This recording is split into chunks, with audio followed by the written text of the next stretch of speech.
Hello, how are we all doing? If you watch one of my live streams recently, you'll see that I actually updated the resolution of my camera and I sorted a big long-standing issue, so I thought I would do a story time of how I actually got that because it was a lot of troubleshooting over a great number of months. A few weeks ago, like a couple months ago now probably, I did a video about like a warning to GoPro live streamers. My plan for that was I added a home gym setup for my camera. And for this home gym setup, I had a GoPro that I wanted to use, and the GoPro was locked to like low resolutions, like 720p resolution, and it just wasn't like good. It wasn't applicable for the situation. I made the video and basically I ended up where my solution was it was physically impossible to do it with the GoPro. So my solution was to get a whole different camera. It was to get the OBSBot Meet 2. Basically I decided to go with the OBSBot Meet 2 because that was like a £109 camera, although I think I got it for less at the time. It was like a really cheap webcam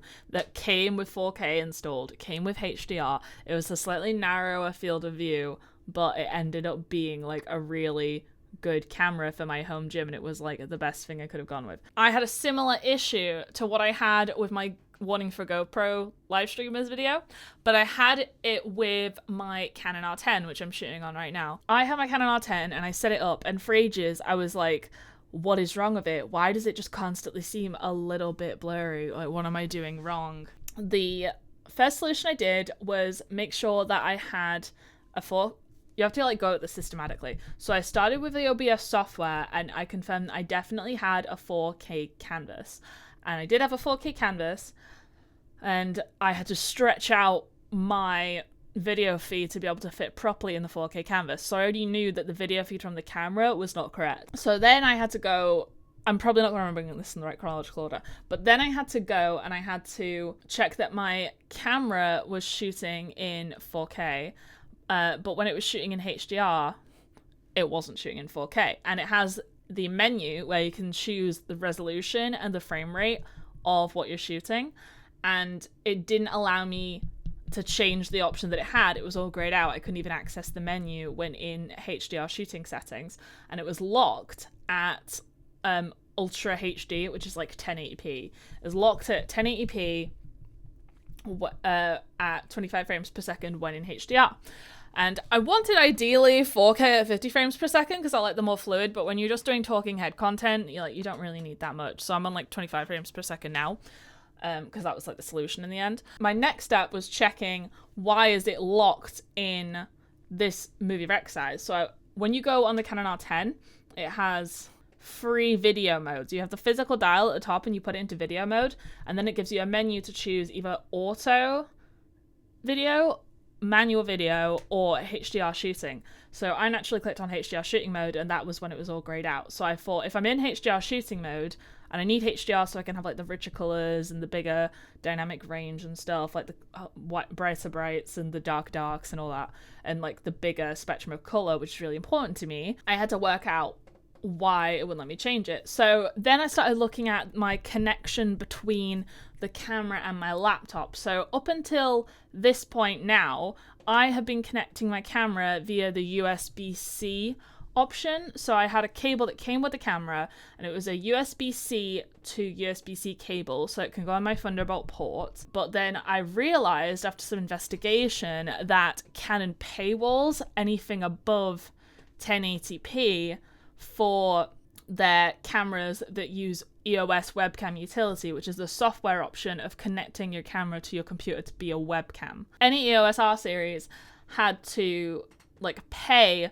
to get to 4K as a webcam, regardless of the physical capabilities of the camera, which I was in that manual. I knew it was able to do 4K for HDR at whatever frame rate. Then I took my cable that I got from my previous GoPro adventures, which is a micro HDMI cable to HDMI, and then I had to get a new capture card, which is like an off-brand one, because Elgato, like I said in my GoPro video, it needs an adapter to be able to fit into my laptop, and that's another layer of like interfacing that we had to deal with, and it was inconsistent. So I found like this off-brand one on Amazon. It was like £17, I think, and it goes from HDMI in to Thunderbolt. And you have to double check that all the cables you use, as well as the devices that you've got talking to each other, are all capable of 4K resolution and then whatever speed you want it to work at.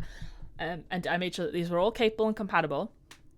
Plug it into my computer, and I'm still not getting 4K in HDR, and I'm like, what's wrong? It was really good connection, like it worked really cleanly, but like it's still not in the resolution I need. I still can't access the HDR menu. So what am I doing incorrectly? I checked with Canon support. I submitted a ticket, as you should do. Submitted a support ticket, didn't hear anything for like a week. Got a phone call in the middle of nowhere, with no warning or anything. Just accepted the number. I tend not to accept unknown phone call numbers. I tend to Google them, and then hopefully they don't hang up by the time I've Googled them, which they didn't. I saw it was Canon support. Save the number for future reference. And this guy gets me on the phone and he says, hey, can you start testing XYZ? And good thing I was in the house and I do have access to my camera, but they should really schedule these things or email you first with their suggestions. But what he did was he said to me, go onto your video menu, like when you go on the video dial, go off HDR shooting mode and go on to manual mode. Now go into manual mode, do all these settings that you have, and I did already have all these settings set up except for one of them. Like he was saying, oh, enable HDR PQ, and I already had enabled it. And he said, now make sure that you've set it to the resolution that you want when you're shooting while you're in manual mode, and that should enable it for when you're in HDR shooting mode. So I did that, switched back, and it didn't work. And he was like, okay, I'm going to have to escalate this.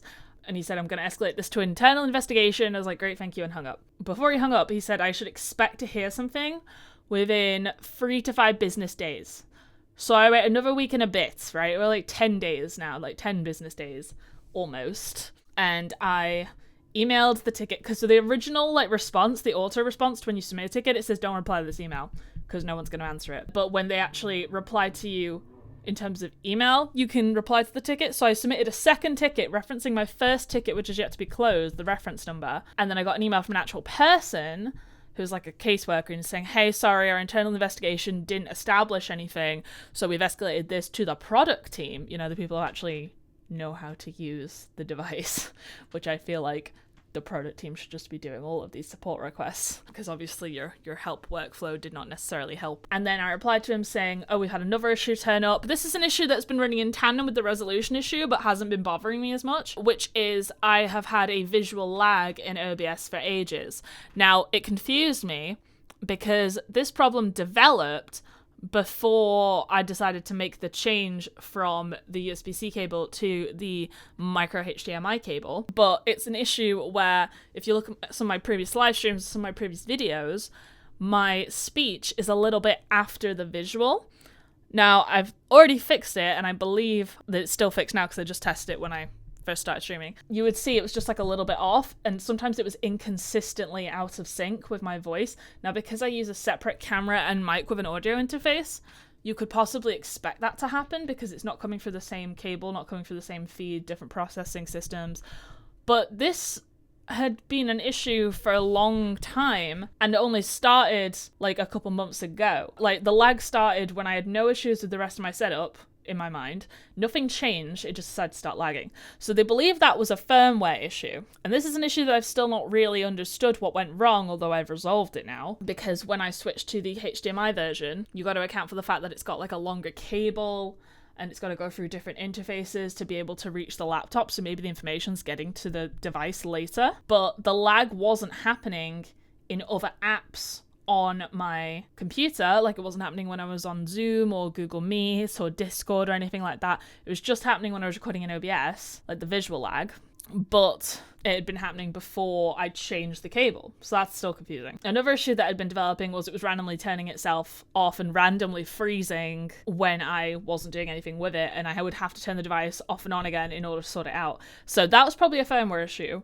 So the tech support, when they got back to me finally with the recommendations that worked, they also told me to update my firmware. And I did update the firmware, and it stopped randomly freezing, and it stopped turning itself off, but it's still not fixed the audio lag issue. So I feel like that is inherently an OBS problem now, even though all my OBS is updated, all my iOS on my laptop, or my OS, whatever, all of that is updated on my laptop. There's nothing to update on the mic front because like the mic works fine. It's the camera issue. Update all my firmware on my camera and it still got lag. So that was complicated. The solution that actually worked in the end, after I got in touch with the product team, it took them like another week to get back to me. This is like a slow process. So when I finally got an email from the product team, thank God it was an email, they had very clear step-by-step instructions on what I had to do. And the crux of my issue was I'd watched so many tutorials and I had dived into the manual. I understood everything except when you want to shoot in HDR on the R10, there's more than one way to do it. And I thought I had to be in HDR shooting mode, and that was incorrect. What I had to do for my R10 was I had to go on to manual video mode, and then if you enable HDR PQ, that doesn't mean you can shoot in HDR shooting mode. That means you can shoot in HDR in manual mode. And that was literally the whole issue. So I could control my resolution after that, I could control my frame rate. Essentially, HDR shooting mode is the auto mode for HDR. And if that was explained that clearly anywhere, then I feel like it would have solved my problem.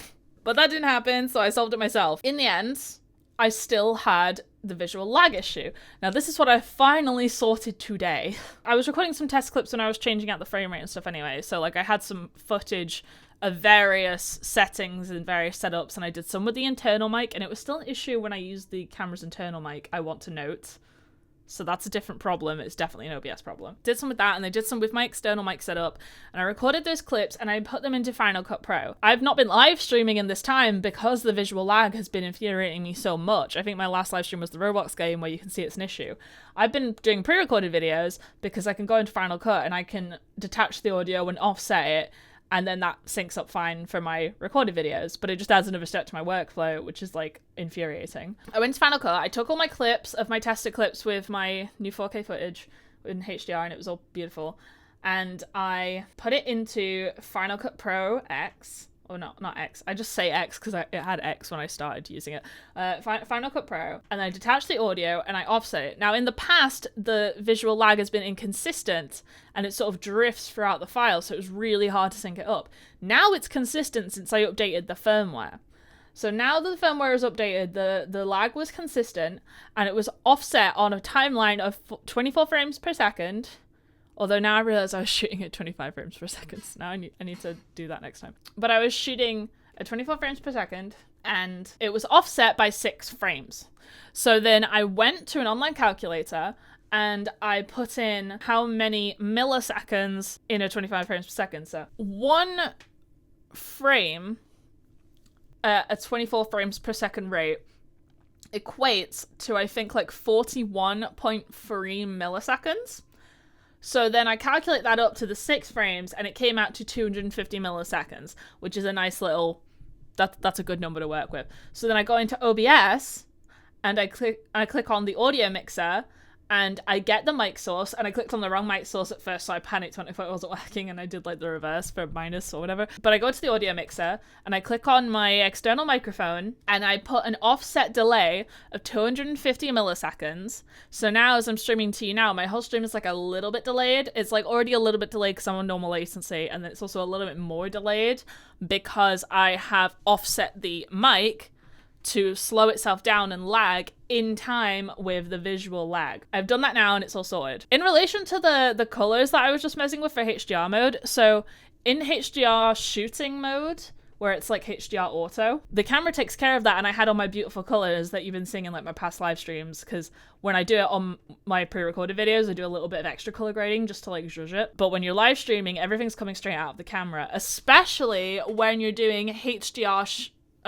cable connection, because it's not using an app to get the feed from your camera. It's like straight up screen sharing.